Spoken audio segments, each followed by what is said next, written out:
Welcome to my YouTube channel, Professor Paul's Nuggets. I in particular welcome returning viewers. I would also urge you new viewers to subscribe to this channel so that we can share more ideas. I'm sure most of you would have benefited from my talk on how to choose universities overseas. Today, I'm going to dwell on how to identify and choose postgraduate supervisors. The choice of supervisors is most commonly given to PhD students. Most often, some universities simply allocate master's students to supervisors who they think are competent in the area of interest of the student.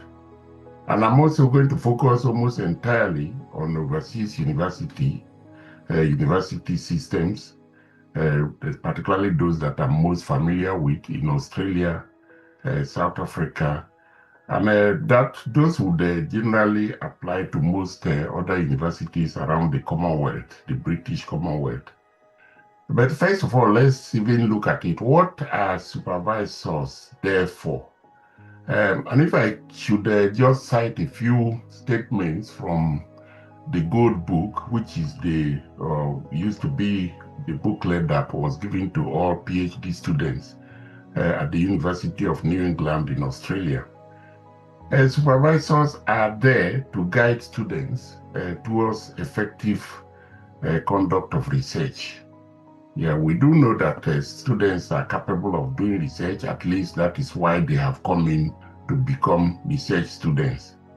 But it is the responsibility of the supervisor to guide them as to how to do this properly. The supervisors also report on students' progress. It's the norm around the world for supervisors to provide a report. The student first indicates what he or she has done over time, and the supervisor checks and confirms it, and that the student is on course to complete his or her studies. Then the supervisors are there to finalize the thesis, not rewrite, but finalize. When the student has submitted the final document, the supervisors are there to check and confirm that it is all right for examination. The most important function of supervisors, so this is more like a role, is the appointment of examiners. Supervisors identify the most suitable examiners that will look at the thesis to ensure that the student is fairly assessed. Now, when you think about identifying and choosing your own supervisor, what are the attributes to look for? Again, this borders on the role that supervisors play in the life of the postgraduate student. There are two sides to supervision: the intellectual side and the interpersonal side. The intellectual side deals entirely with the academic functions or roles of the supervisor, while the interpersonal side, which is nonetheless as important, is just as important as the intellectual side, is to guide, to kind of mentor the student to ensure that the student is effectively dealing with academic issues. So on the intellectual side, the supervisor acts as a facilitator. He or she facilitates the process. And I'm talking mainly in singular terms because there is a principal supervisor who mostly encounters the student almost on a day-to-day basis or as required. Supervisors tend to work as teams, so students don't completely rely on one person only. Supervisors also act as directors. That attribute is very, very important. They behave almost like movie directors. to ensure that the process is running smoothly, not missing any joints and turns and corners. A very important attribute of the supervisor that I would like to mention is that of catalyzing. The supervisor should be able to act as a catalyst in the process. And for those that are in the science area, a catalyst is an agent that hastens reactions. The catalyst is never changed, it never ends up as part of the final product, but the catalyst stimulates or speeds up the reaction. And that is what a good supervisor does. A good supervisor catalyzes the process to such an extent that the student is able to finish before or at least on time within the period of the allocated candidature. On the interpersonal side, like I've indicated, good supervisors should be mentors, people who the students should look up to guide them in all aspects of life, including non-academic issues. So identify somebody who is a good mentor, who is free. Mentors are people who freely share, not people who hold back on things that they think they do not want other people to be aware of. So good supervisors should be good at mentoring. Then good supervisors should have a partnering kind of behavior. They should be able to partner with the student, sit and own the project. A supervisor that keeps making statements like, it's not my work, this is your project, it is not my work, is not likely going to be a good supervisor, and the outcomes are not going to be very good. But good supervisors should partner, own the project, own the process, and I'm not saying they should take over the project from the student, and I'm still going to talk on how to supervise students. I'm going to do another video for supervisors.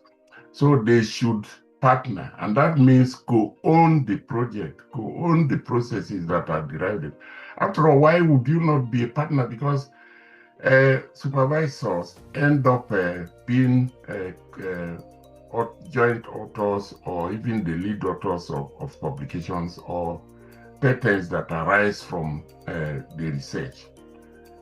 Another key interpersonal attribute is friendship. Supervisors should be friends with students.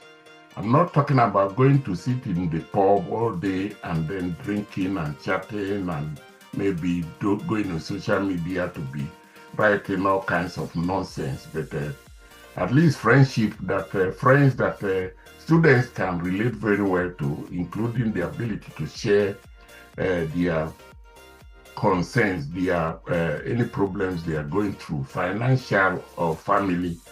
But when it comes to interpersonal relationships, this is where the boundaries need to be drawn. I have mentioned that it is not ideal for supervisors to go to the nightclub every night with the students, particularly if they are of the opposite gender.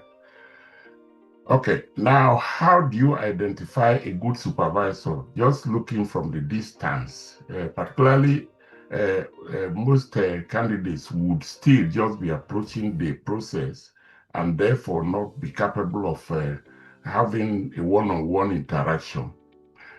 The first way to identify a suitable supervisor is to look at the academic profile. Most universities have these profiles online. Each academic staff tends to have a page. Please look at the page of the pages of supervisors that are in your area of research interest, and ensure that this person or the person that the potential supervisor has good ranking, has good global ranking, good citations, because after all, that is the supervisor is not going to be able to guide you unless he or she is well grounded in research. So ensure that this student or this supervisor has good research outputs. Then look at the student completion rate. Again, we often leave that track on our pages to say, or at least the profile, the citation would read something like I have graduated 40 or 50 something PhD students, and I'm currently supervising 10 postgraduate students. That is an indication that that supervisor has a good record and the potential to complete students. If you don't see that, please stay clear. Don't go there.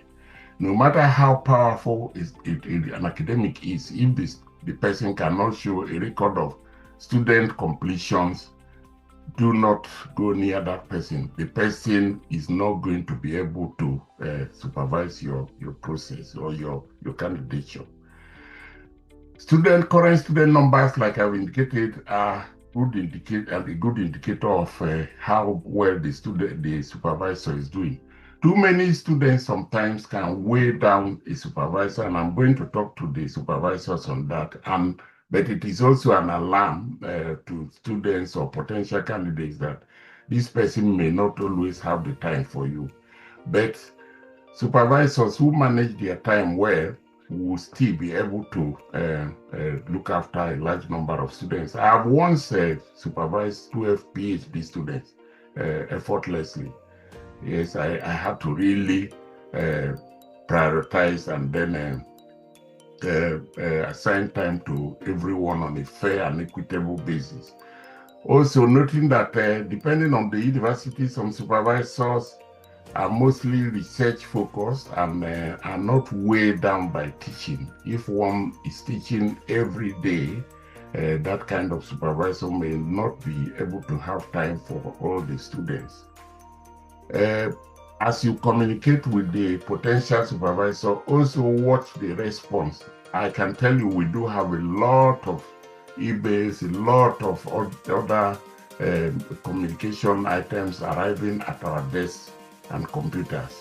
So please do not expect responses from supervisors when you write to them. Don't expect them to just quickly hit the reply button. There are so many things. We go to meetings, we have students to attend to, we have our teaching, but at least a good supervisor should be responding to students in a timely manner. And if that is not happening, then please stop the communication and look for somebody else. It's also a good idea to send an email to either the associate dean or dean of the college or faculty and seek help as to the kind of the person that would be most suitable for your area of research. Associate deans and deans tend to choose the most suitable person based on track records of their staff. So please, if you need guidance, use that option. And now, if you haven't identified made all these checks, then how do you contact the supervisor? The first thing to do is to read the publications of these potential supervisors or supervisors. Please read their papers. And it is a good idea. The best way to do that is to do a name search on Google Scholar or something like that, Web of Science, and download as many abstracts on these supervisors as you can, so that you can read as many as possible. Then you go through these abstracts first and see what kinds of work the person has been doing.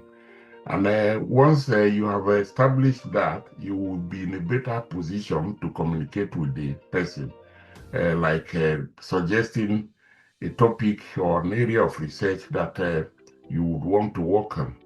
We just moves on to that point that you should then suggest a broad topic or an area of research that is of interest to you and say, I'm interested in doing this.